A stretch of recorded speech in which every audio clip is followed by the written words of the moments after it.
দিন গিয়ে রাত আসে আর রাত গিয়ে দিন। তো যখনই আবার সকালটা শুরু হয় তখনই কিন্তু চিন্তা বেঁধে যায় যে সকালবেলা কি নাস্তা বানাবো আর দুপুরে কি রান্না করব। মানে প্রতিদিনই আসলে আমাদের কিন্তু একটাই চিন্তা আসে যে রান্না আজকে কি করব। আসসালামু আলাইকুম, welcome to Sharmin Sultana educare. কেমন আছেন সবাই? কাছে দূরে যে যেখান থেকে আমার আজকের এই ব্লগটি দেখছেন, আশা করছি আল্লাহর অশেষ রহমতে আপনারা সবাই অনেক বেশি ভালো আছেন। আমিও আলহামদুলিল্লাহ ভালো আছি। চলে আসলাম আবারও নতুন দিনের আরও একটি নতুন ব্লগ নিয়ে। আশা করছি আমার আজকের ব্লগটি আপনাদের কাছে ভালো লাগবে। তো শুরুতেই যে কথাটি বললাম যে প্রতিদিনই কিন্তু একটাই টেনশন যে আজকে কি রান্না করব। তো শুধু এটা আমার একার না মনে হয়, আমার প্রত্যেকটা আপুরই মনে হয় এরকমটা। তো আজকে আর সকাল থেকে ভিডিওটা শুরু করিনি। আজকে দুপুরে রান্নাবান্না দিয়েই আপনাদের সঙ্গে ভিডিওটা শেয়ার করছি। আজকে দুপুরে রান্না করব মুগ ডাল দিয়ে গরুর মাংস। খুবই মজার এই রেসিপিটা, আর এটা কিন্তু খেতে অনেক বেশি ভালো লাগে। তো মুগ ডাল দিয়ে কিন্তু মুরগির মাংস, গরুর মাংস, মুরগির হাত পা কলিজা, মানে যে যা কিছু দিয়ে রান্না করা হোক না কেন, মুগ ডাল দিয়ে রান্না করলে সেটা কিন্তু ভালো লাগে। তো আজকে আমি গরুর মাংস দিয়ে রান্না করব। ছোট ছোট করে গরুর মাংস কেটে নিয়েছি, আর সঙ্গে থাকছে পুঁটি মাছের চচ্চড়ি। তো পুঁটি মাছটা আমি হাতে মেখে রান্না করব, আর গরুর মাংসটা আমি ছোট ছোট টুকরো করে কেটে নিয়েছি। তো সব কিছুই ক্লিন করে নিয়েছি। আর মুগ ডালটা আগের থেকেই যেহেতু আমার ভাজা ছিল, তাই আমি ওটাকে কিন্তু একটু কিছুটা সময় ধুয়ে তারপর আমি কিন্তু একটু ভিজাতে দিয়ে দিলাম, এতে করে নরম হয়ে যাবে। আর যেহেতু গরুর মাংস দিয়ে রান্না করব, তো এটা সিদ্ধ হতে খুব বেশি সময় লাগবে না। তো যাই হোক, এই তো সব কিছু কিন্তু পরিষ্কার করে গুছিয়ে নিচ্ছি। আর রান্নার আগে সব কিছু গুছিয়ে নিলে রান্না করতে গেলে তখন দেখা যায় সব কিছু কিন্তু অনেক বেশি সহজ হয়ে যায়।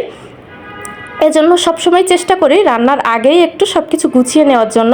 তো দেখা যায় অনেক সময় হাতে যখন সময় থাকে না, তখন একটা তরকারি বসিয়ে দিয়ে কিন্তু আমি আবার আরেকটা তরকারির আয়োজন করতে থাকি। তো যাই হোক, আজকে হাতে সময় ছিল, তো আজকে আস্তে ধীরেই সব কিছু করে নিচ্ছি।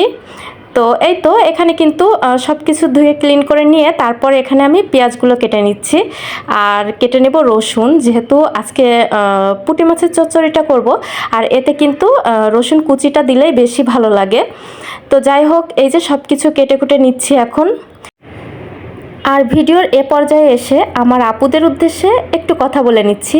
আপনি যদি আজকে আমার ভিডিওতে নতুন হয়ে থাকেন, তাহলে কিন্তু আমার চ্যানেলটি সাবস্ক্রাইব করে আমার এই ছোট্ট চ্যানেলের পাশে থেকে যেতে পারেন।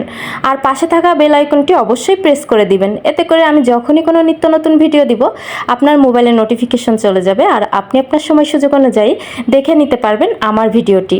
আর আপনি যদি কাজটি অলরেডি করে থাকেন, আপনাকে জানাই অসংখ্য ধন্যবাদ। আমার ছোট্ট একটা চ্যানেল, আসলে এখানে কিন্তু সাবস্ক্রাইবের সংখ্যা খুব কম। দেখা যায় আমি ভিডিও মাঝে মধ্যে দিই, মাঝে মধ্যে দেই না, এরকমটা হয়ে থাকে। তবে আপনাদের সাপোর্ট ভালোবাসা পেলে ইনশাল্লাহ আমি কিন্তু ভিডিও কন্টিনিউ করব। তো এখানে সব থেকে বেশি প্রয়োজন যেটা, সেটা আপনাদের ভালোবাসা, আপনাদের সাপোর্ট। তাই বলবো যে আমার প্রাণপ্রিয় আপুরা, আমাকে কিন্তু আপনারা একটু সাপোর্ট করবেন, একটু ভালোবাসা দিবেন। তো এই তো, এই যে কথা বলতে বলতে এখানে কিন্তু পুঁটি মাছটা হাতে মেখে যে রান্না করব, এখানে সব কিছু মশলা দিয়ে নিচ্ছিলাম। তো আমি পেঁয়াজ রসুন কুচি দিয়ে দিয়েছি, আর কাঁচামরিচ দিয়ে দিয়েছি, সঙ্গে কিছুটা হলুদ গুঁড়া, সামান্য মরিচ গুঁড়া, সামান্য ধনিয়া গুঁড়া দিয়েছি। আর এগুলো দিয়ে তারপর দিয়ে দিয়েছি খাঁটি সরিষার তেল। এরপর আমি হাতে মেখে নিচ্ছি সবগুলো উপকরণ, মশলা উপকরণগুলো মেখে তারপর কিন্তু এখানে আমি পুঁটি মাছগুলো দিয়ে দিয়েছি। আর এখন সব কিছু যখন আমার মাখা হয়ে গিয়েছে, এখন এখানে আমি দিয়ে দিচ্ছি পরিমাণ মতো পানি। আর যেহেতু ছোট মাছ, খুব বেশি পানিরও প্রয়োজন হবে না। তো এই তো পানিটা দিয়ে এখন আমি এটা বসিয়ে দিচ্ছি চুলাতে। তো আমার ভিডিওতে যদি এখনও একটি লাইক দিতে ভুলে গিয়ে থাকেন, তাহলে প্লিজ একটি লাইক দিয়ে দিবেন, এতে করে দেখা যাবে আরও বহু সংখ্যক আপুর কাছে আমার এই ভিডিওটি পৌঁছে যেতে সাহায্য করবে। আর এই তো এদিকে আমার বাবু আমড়া খাবে, তাই আবিরকে একটু আমড়া কেটে দিচ্ছিলাম আমি। তো আমরা লবণ দিয়ে ওকে একটু আমি আর কি লবণ দিয়ে দেব, এতে করে এটা খেতে ও কিন্তু খুব পছন্দ করবে। আর এদিকে দেখুন, আমার যেহেতু রোডের সাইডে বাসা, গাড়ির হর্ন কিন্তু আপনারা শুনতে পাবেন। তো আসলে যেহেতু রোডের সাইডে বাসা, এটা তো আমি আর পরিবর্তন করতে পারবো না। তাই প্লিজ যদি একটু হালকা নয়েজ পেয়ে থাকেন, সবাই ক্ষমা সুন্দর দৃষ্টিতে দেখবেন।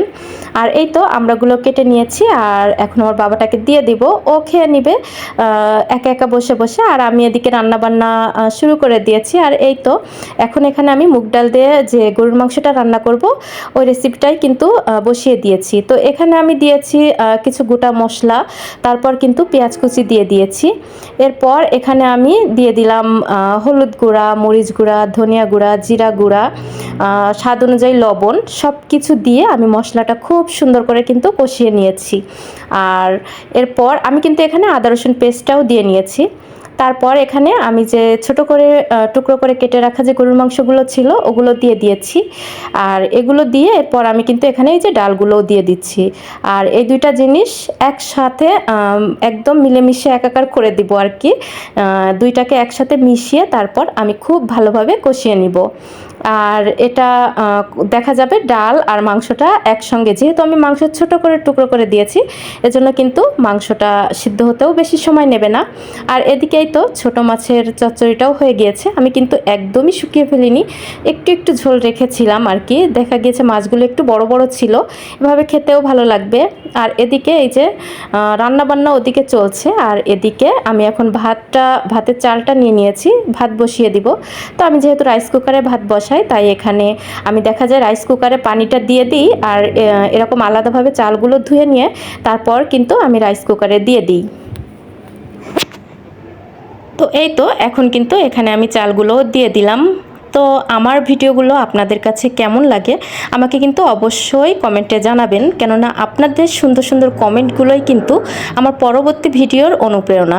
কেননা আপনাদের এত সুন্দর কমেন্ট দেখলেই আমার ভিডিও করার আগ্রহটা কিন্তু অনেক বেশি আসে। আর এই তো এদিকে কিন্তু আমি খুব ভালোভাবে এই ডাল আর মাংসটা কষিয়ে নিয়ে তারপর কিন্তু এখানে দিয়ে দিয়েছিলাম ঝোলের পানি। আর নামানোর কিছু সময় আগে আমি দিয়ে দিয়েছি ভাজা যে জিরার গুঁড়া ওটা, আর দিয়েছি একটু গরম মশলার গুঁড়া। ব্যাস, এই তো আমার রান্না তো কমপ্লিট হয়ে গেল। আর এটা ছিল বিকালবেলা, তো বিকালবেলা নাস্তা বানাতে হবে। তো আবির ঘুমাচ্ছিল, তো আমি ভাবলাম তাহলে নাস্তা কিছু বানিয়ে নেওয়া যাক। এজন্য আমি কিছুটা নিমকি বানিয়ে নিয়েছি। তো এটা অফ ক্যামেরায় বানিয়ে নিয়েছিলাম, আর এই যে শুধু ভাজাটাই আপনাদের সঙ্গে শেয়ার করছি। তো এই তো বানিয়ে নিয়ে আমি কিন্তু সবগুলো নিমকি ভেজে নিচ্ছিলাম, অল্প করেই বানিয়েছি, খুব বেশি বানাইনি। তো এই তো ভাজা কিন্তু কমপ্লিট। আর আমি এখানে কিছুটা চিনির শিরাতেও মিক্স করে নিব, আর এই যে কিছুটা শুকনো রাখবো আর কি। তো এই চিনির শিরাটা আবির খুব পছন্দ করবে, যার জন্য এভাবে বানিয়েছি। আর এই তো রাতে আপনাদের ভাইয়া কিছু সবজি নিয়ে আসছিল। তো এখানে কলমি শাক ছিল, আর ছিল বরবটি সিম, আমরা কিন্তু এটাকে বরবটি সিম বলি। তো সবাই ভালো থাকবেন, সুস্থ থাকবেন, আল্লাহ হাফেজ।